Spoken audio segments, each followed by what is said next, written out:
بسم الله الرحمن الرحيم. الحمد لله رب العالمين، صلى الله وسلم على نبينا محمد وعلى آله وصحبه وسلم تسليما كثيرا. تقبل الله منا ومنكم صالح الأعمال.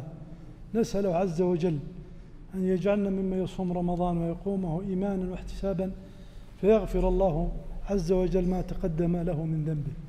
أيها الأحبة، لكل عبادة في الإسلام لها حكمة أو حكم قد تظهر في النص لعلكم تتقون، لعلكم تهتدون، لعلكم تتفكرون، وقد تحتاج إلى جهد قليل حتى تظهر، وقد تحتاج إلى علماء حتى يخرجوا لنا الحكم من العبادات.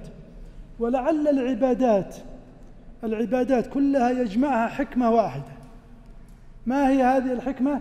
تطهير النفوس وتزكيتها من الذنوب والمعاصي. ولذلك يقول صلى الله عليه وسلم: من صام رمضان إيمانا واحتسابا، إيش النتيجة؟ غفر له ما تقدم من ذنبه. حكمة من الحكم. ولعل الحكمة العظيمة من الصيام أن يقال لك أن الله عز وجل قد كتب عليك الصيام. طيب ماذا تقول؟ تقول سمعا وطاعة، لأن الله كتب عليك الصيام وفرضه عليك، فتقول سمعا وطاعة. لي هذه الليلة معكم أوصي نفسي وإياكم بهذه الوصايا. الوصية الأولى: الاهتمام بكتاب الله عز وجل قراءة وتدبرا وعملا واستشفاء. أيها الأحبة، هذا الكتاب عظيم، ولذلك إذا أراد الغرب والشرق أرادوا أن يستفزونا ويغيظونا، إيش يسوون؟ ذهبوا إلى هذا الكتاب وراحوا وأحرقوه في الميدان العام عندهم، أو وطئوه بأقدامهم حتى يستفزوا المسلمين أنهم يعرفون قيمة هذا الكتاب عندنا. ما هو أي كتاب، هذا كتاب من عند الله عز وجل، تنزيل من حكيم حميد، لا يأتيه الباطل من بين يديه ولا من خلفه.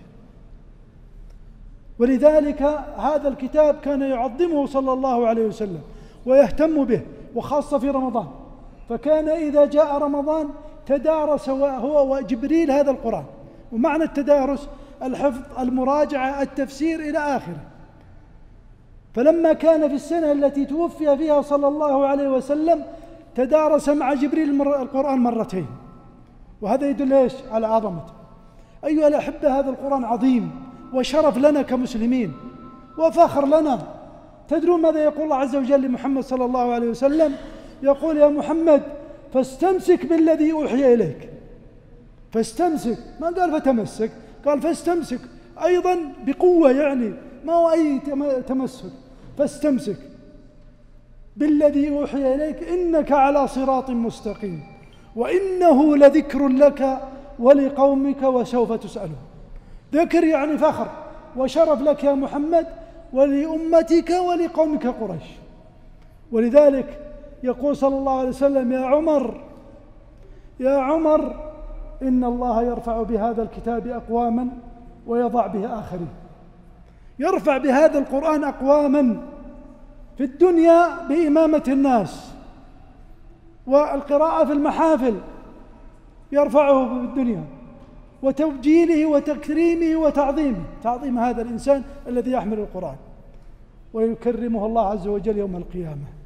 ارقع وارتق كما كنت ترتل، فيرتقي الإنسان مع قراءته لهذا القرآن. إن الله لا يرفع بهذا القرآن الكتاب أقواما ويضع بها آخر. سالم مولى أبو حذيفة عبد من العبيد، ماذا قال فيه النبي صلى الله عليه وسلم؟ خذوا القرآن عن 4، وذكر منهم من؟ سالم، وهو مولى عبد من العبيد، لكن ما الذي رفعه؟ القرآن. فلذلك هذا القرآن عظيم، وينبغي لنا أن نستشفي. ترى شفاء لما في الصدور، الحقد والغل والحسد والبغضاء، كيف تذهبها بهذا القرآن. الله عز وجل يقول: وننزل من القرآن ما هو شفاء ورحمة للمؤمنين ولا يزيد الظالمين إلا خسارة. يا أيها الناس قد جاءتكم موعظة من ربكم وشفاء لما في الصدور وهدى ورحمة للمؤمنين. ولذلك القوم الذين لودغ سيدهم أين ذهبوا؟ ذهبوا يبحثون من أين يستشفون، يبغى واحد يعالج هذا السيد، لدغته عقرب، فوجدوا مجموعة من الصحابة: هل عندكم من يرقيه؟ قالوا: عندنا. فأتوا إلى أحد الصحابة ورقاه 7 مرات بالفاتحة، فكأنما نشط من العقار، يعني ما كأنها ولا دغته ولا شيء، بهذا بالقرآن، لأنه شفاء. شبابنا الآن أمام الجوالات والتواصل الاجتماعي يلبس عليهم هؤلاء الكفار وهؤلاء الملحدين، يلبسون عليهم.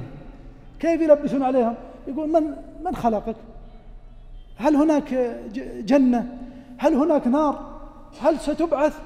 يا أخي ترى هذه الأمور غيبية ما ندري عنها، هي صدق ولا ما هي صدق.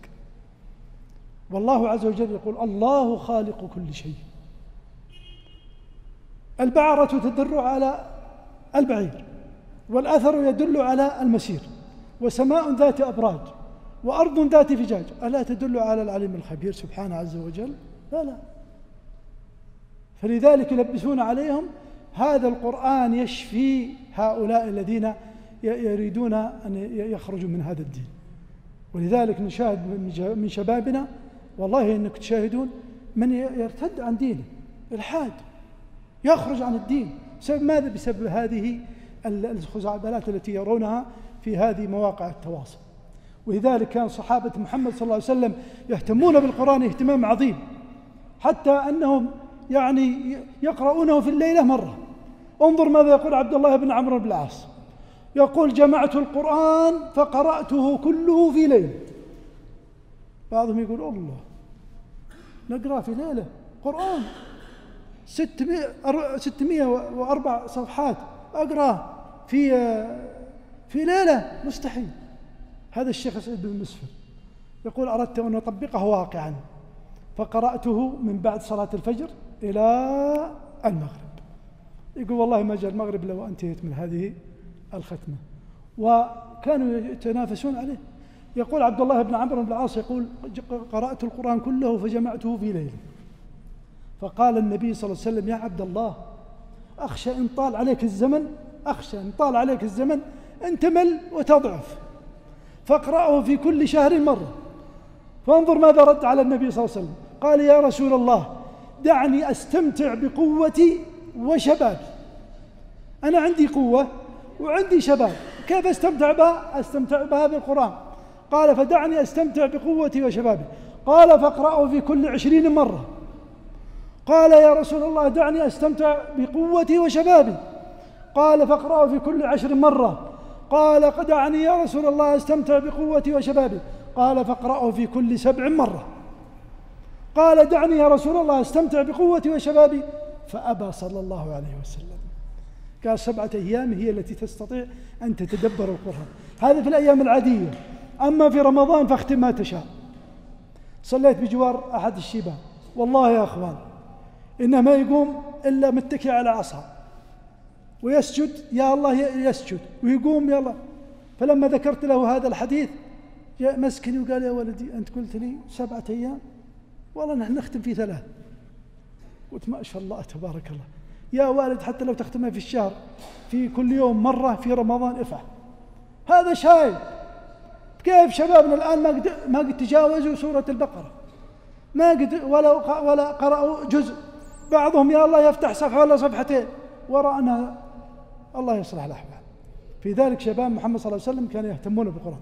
الوصية الثانية هي الصيام عن المحرمات، محرمات النظر، محرمات السمع، اليد، الرجل. بعض الناس يصوم عن الحلال، الطعام والشراب، ويفطر على الحرام. كيف؟ مجرد أنه يقول الله أكبر البكت جنبه، بكت الدخان فيدخن. يا أخي هذا تربية. الصيام جنة، يمنعك عن المعاصي، يمنعك عن هذه الأمور. أو ينظر إلى المسلسلات، بعد الظهر مسلسل، بعد العصر مسلسل، بعد المغرب مسلسل، في آخر الليل مسلسل، ضيع كل رمضان على هذه المسلسلات. والمشكلة أنه يعرض في هذه المسلسلات من أجمل النساء، ما يأتون بهؤلاء النساء إلا في رمضان. ومن الذي يكون على أعداء الله عز وجل؟ الذين يريدون إفساد المسلمين. يقول صلى الله عليه وسلم: الصوم جنة، فإذا كان صوم يوم أحدكم فلا يرفث ولا يسخط. يرفث يعني الكلام البذيء والمعاصي، ولا يسخط لا يكون صياح. تجده يصيح في البيت. ليش؟ قالوا أنا صائم. وش صائم؟ صيام تهذيب للأخلاق، تهذيب للأخلاق. فإن سابه أحد أو قاتله فليقول إيش؟ إني امرؤ صائم. ولا نكون من الذين قال فيهم صلى الله عليه وسلم: من لم يدع قول الزور والعمل به فليس لله حاجة في أن يدع طعامه وشرابه. إيش قول الزور؟ المعصية. عمل الزور المعصية العملية. ورب من الناس من لا يكون له من صيامه إلا الجوع. تجده وهو صائم يرتكب المحرمات. يقول صلى الله عليه وسلم: رب صائم ليس له من صيامه إلا ليش؟ إلا الجوع. ورب قائم ليس له من قيامه إلا السهر. الأمر الثالث أيها الأحبة: احذروا وأحذر نفسي وإياكم من لصوص الصيام. هل هناك لصوص للصيام وسراق للصيام؟ فيه. القنوات الفضائية لص تأخذ تسرق لك من صيامك إذا كنت تتابعها في كل صلاة وتترك القرآن والصلاة. وهذا مواقع التواصل الاجتماعي تجده من مقطع إلى مقطع إلى تواصل إلى من بعد صلاة العشاء إلى قبيل الفجر، وهو على هذه المواقع. ضيعت عليك صلاتك وضيعت عليك صيامك وضيعت عليك هذا. الله عز وجل ماذا يقول في الصيام؟ إيش قال؟ أشهر معدودات، أيام معدودات. اليوم كم؟ 10. والله ما نصدق 10 أيام ذهبت، يذهب أيام معدودات. فلا تضيع، لا يسرقون عليك. صليت بجوار بعض الشباب بين كل ركعتين يطلع الجوال ويشاهد ويرسل يلا، وبين كل ركعتين. سبحان الله، إيش هذا؟ ضيعتنا هذه مواقع التواصل إلا أن يشاء الله. أيضا السهر في الاستراحات ومع الزملاء. يأتي من بعد الاستراحة من بعد صلاة التراويح، نصلي التراويح إلى قبيل الفجر، ثم تسحر في الاستراحة، وربما يتسحر في البيت. قال: أعطونا السحور، أنا بريح شوية. وحط راسه والله ما ريح إلى متى؟ إلى عندما ضربت الساعة قم اذهب إلى الدوام الساعة 9:30. أسأل الله السلام. شوفوا كيف. فلذلك هذا يسرقون صيامك وأنت ما تحس. ثم يأتون في آخر قالوا بكرة إيش؟ بكرة عيد. يتفكر 30 يوم إيش سويت فيها؟ وإيش سويت في 30 يوم؟ وتندم ساعة الندم خلاص. وأختم أيها الأحبة بهذين الحديثين. هذا الصيام رمضان هذا 1445 قد يكون آخر صيام تصوم. أحد يقدر؟ أحد يقدر. ما أحد يقول والله إني بقدر حتى سنة. لا، آباء فقدناهم في هذا في الشهر، ما والله ما وجدناهم على السفرة، وأمهات كذلك، وزوجات، أولاد، أقارب كانوا معنا على السفرة السنة هذه ما هم موجودين معنا، صح ولا لا؟ ولذلك جاء رجل إلى النبي صلى الله عليه وسلم كما في حديث أبي بكرة قال: يا رسول الله أي الناس خير؟ من خير الناس؟ قال: من طال عمره وحسن عمله، هذا خير الناس. قالوا: وشر الناس؟ أي الناس شر؟ قال: من طال عمره وساء عمله. فبعض الناس طول عمله لكنه يسيء. الحديث الثاني حديث أبي قتادة في الصحيحين في البخاري ومسلم. مرت جنازة بالنبي صلى الله عليه وسلم فقال: مستريح ومستراح منه، مستريح ومستراح منه. قالوا: يا رسول الله ما المستريح وما المستراح منه؟ قال: العبد المؤمن يستريح من نصب الدنيا وأذاها إلى رحمة الله عز وجل، هذا مستريح. والمستراح منه؟ قال: العبد الفاجر يستريح منه العباد والبلاد والشجر والدواب. العاصي، العبد الفاجر العاصي يستريح منها العباد، جيرانه يستريحون منها. يا الله كم والبلاد تستريح منه، لأن الأرض المعصية فما بكت عليهم السماء والأرض، ما تبكي على الإنسان المؤمن، لكن الكافر والمنافق والعاصي تصدق أنها تنفك منه. والشجر والدواب كلها، الدواب إيش دخل الدواب؟ قد يكون هذا العاصي سبب في منع القطر من السماء. وإن الدواب لتلعن عصاة بني إيش؟ بني آدم لمنعهم القطر. أيها الأحبة، هذه وصايا أسأل الله أن ينفع بها لي ولكم. بيض الله وجوهكم وجزاكم الله خير. وأسأل الله عز وجل أن يقول لنا في هذه ختام هذا المجلس: قوموا مغفورا لكم. يا أخي خلاص، إيش بك تقول؟ غفر الله لي ولكم ولوالدينا ومن له حق علينا. كما أسأل عز وجل أن يجعلنا ممن يصوم رمضان ويقومه إيمانا واحتسابا فيغفر الله له ما تقدم من ذنبه. كما أسأل عز وجل أن يوفقنا لقيام ليلة القدر. اللهم وفقنا لقيام ليلة القدر واجعلنا فيها من المقبولين الذين يغفر له ما تقدم من ذنبه. كما نسأل عز وجل أن يعيننا على الصيام والقيام. اللهم أصلح ولاة أمورنا، اللهم أصلح ولاة أمورنا، اللهم وفقهم لما تحبه وترضاه، اللهم ارزقهم البطانة الصالحة الناصحة يا رب العالمين.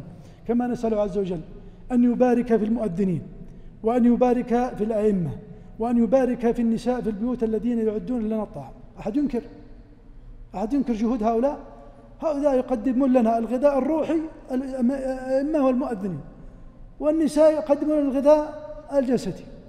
تجلس على السفرة إذا كل شيء من كل ما لذ وطاب، بيض الله وجهها. وأسأل الله أن يبارك فيهم وأن يجزيهم خير. وفقكم الله وأسعدكم، وصلى الله وسلم على نبينا محمد. جمعية الدعوة والإرشاد وتوعية الجاليات بأبها، بالدعوة نحيا.